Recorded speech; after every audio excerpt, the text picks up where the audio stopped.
This is a tennis ball, and I'd like you to look at it and to remember it. I'll be coming back to it.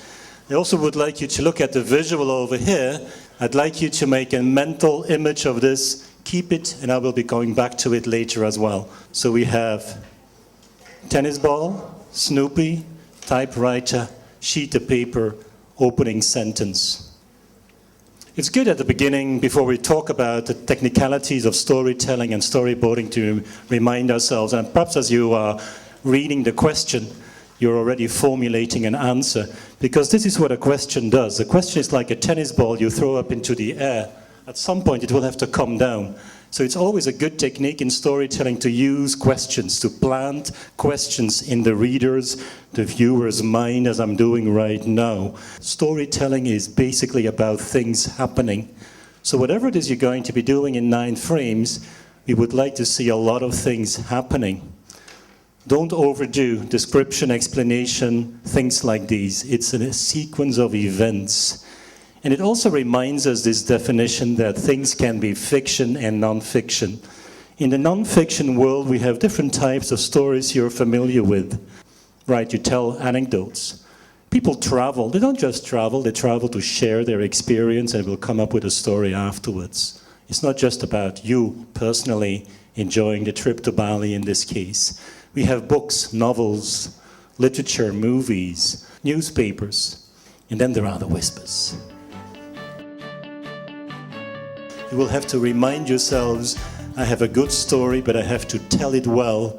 The first one, you know, characters. You need something to carry the story, and the characters will do it for you. We would like them to be strong. We would like them to be interesting. We would like them to engage, to be like fleshed out, have substance to them. Screenwriters will do it before even the first episode is canned. They will write up the characters. So it's a good idea, as you work on your own tailspin submission, that you have a good idea of who the characters are and what they're supposed to be doing for you in order to illustrate, let's say, a few moral values. All of them come with 2 things: a special quality, a talent that makes them interesting. And the other thing is they want something. So when you think through a character, or you want to choose a good crossover character, you have to sit down in your team and think, what does this person want?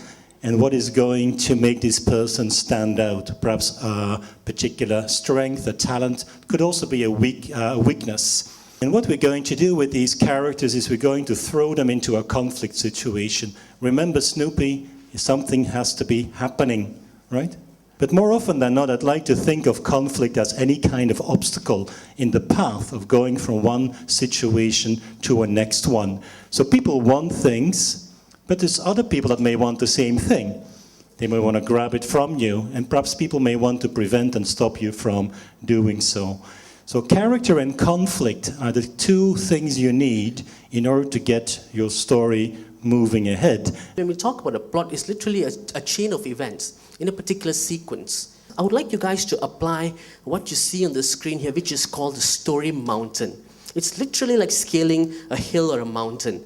Okay, so from the foothill, you're climbing up, okay, and the suspense probably builds, and eventually there's some kind of a problem or a conflict. That's the turning point, literally. What's going to happen next? Okay, now there are many, many possibilities. So what's the path that you are going to take? There's a resolution, and then you end the story. Now, when we talk about a cliffhanger here, it's a scene that is seemingly impossible. So you have come to the climax, and now you're leaving your audience. Okay, your readers, you're leaving them literally dangling. What's going to happen next? And that's why everyone waits for probably the sequel. And make sure this is incorporated, which is literally mandatory. So these are the things that judges will be looking out for. Your climax can be any one of these that you see on the screen. Now, you have to incorporate something creatively, okay, and something that would make the judges, that would wow the judges, okay, try to be different, generating ideas. To get you started, because the possibilities are endless. You can start from anywhere, literally. Okay? Now, how do we actually get started? Is we start looking at a theme. What I'm sharing with you at this point in time is these are some very, very popular sayings, or probably cultural norms, if you like. Okay? You could anchor your story on honesty, it could be believe in yourself, it could be any one of these or probably more that you know of. And once you have roughly an idea of what the story is going to be, on, now this whole entire thing serves as it gives you a sense of direction basically. The storylines, the possibilities are just infinite, astronomically high. So you need to make choices. And one way of doing so is to think that the words and pictures are actually supported by underlying ideas. And one way of approaching storytelling is thinking of it as a way of communicating something. It's not just you and your team that's working on something. You have to visualize or imagine a situation where you're going to tell the story in a here and now setting to people that might be interested. And in order to get you to select from the millions of ideas and possibilities that one pathway that will get you to a successful story, then you have to answer 4 questions. First, it's not you and me and you exchanging stories. We have to have something in common. So you're looking for commonalities between you and your audience or your readers. Next, and I'm using the image of a power drill. So you're not just interested in the drill, the story, but what the drill can do for you. And that will be drilling a hole in a wall, let's say. So stories have certain functions. What do stories do? At the end of the storytelling, people will know more. But you would also like to engage on an emotional level, so you would like people to feel something.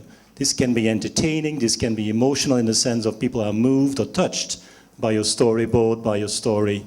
And the last one is you would like to motivate people into action. So this is doing. So it's about knowing, feeling, and doing. And these are the things that you would like to accomplish. And then when you sit around and you get all your ideas together, you're going at some point to make a transition to what you can actually tell in, let's say, 9 frames or in a 60,000 word novel or in an episode of The Big Bang Theory. This will help you to remember this. So in the top left-hand corner, you see finding the we. It's you and me, and you try to connect with your audience. Right below, you see that red arrow, which is actually signifying where is the story going to take me. Especially in advertising, you would like to get people to do things. And then the cloud stands for the millions of ideas you're going to generate within your team, and you're going to select and then visualize, externalize some, and that's where we meet the storyboard again. And this brings us, I guess, to storyboarding. It's a technique, it goes back to the 1930s, which was used by Walt Disney originally. Sketch down things, as in the following example, already showing particular camera positions, camera angles, and it's actually a planning tool. Rather than just going in and getting your hands dirty and doing things, you're going to sit down and think things through. I'm rounding this one off with something in the corner over there, which are actually post-it notes. The ideal form of doing storyboarding is to keep every frame separate. You may not have time today, but later on when you work on your submission, consider cutting out the frames. And as you work from ideas about your plot development, you can start moving those frames around, especially as we want you to start in the middle of the story. So even though the team will be brainstorming the whole story, you're going to select. Now, what's the best selection? What's the most effective selection in order to get your point across? And the post-it notes, for example, allow you, as you can see, if you have different color ones, you can have different characters, a different color, and you can start moving things around. So this is one of the main advantages of using this technique. We're looking at original ideas, which are also meaningful within a community. The idea of creativity is not to put yourself outside. So when we work with students only a bit older than you and we do creative work, there is always a stage in which they try to be as crazy as they can. But we would like you to keep your eyes on your audience and on your community as well. So be original and meaningful. And we have 6 action steps. If you just think that creativity is going to happen to you, it may not come. You have to have as many ideas. In order to get the right one, the original and meaningful one, you need to combine ideas. What happens next? Evaluation and selection. But you also need a template to, at the end of the day, externalize your ideas. The last stage in being a creative person is building acceptance. And I think the first person you need to convince would be your school teachers that this is really wonderful, because they need to draw up, they actually need to make that first selection. As you work on your project, make sure to build in brain breaks, because during the time you're not actively working on a particular creative assignment, your brain will give you the answers. The first couple of stages are done on your own, analyzing the task, getting the first round of ideas. And then you progress, bouncing off your ideas in a pair. And only then you enter a group. Because if you're in a group, people might actually stop you from voicing your ideas. And perhaps you think my idea is not as good as your idea. So in order to be fully cashing in on the creative value of all the team members, you may want to divide the tasks in terms of ones and pairs and groups. Remember the 5 characters? The brain is kind of lazy, so we can't deal with more than 5. That's why in the Big Bang Theory we have 5, 1 crossover, the meaning is clear, cliffhanger, 1 or more moral values. And then we'll be judging the creativity as well, looking at the story, and then the artwork.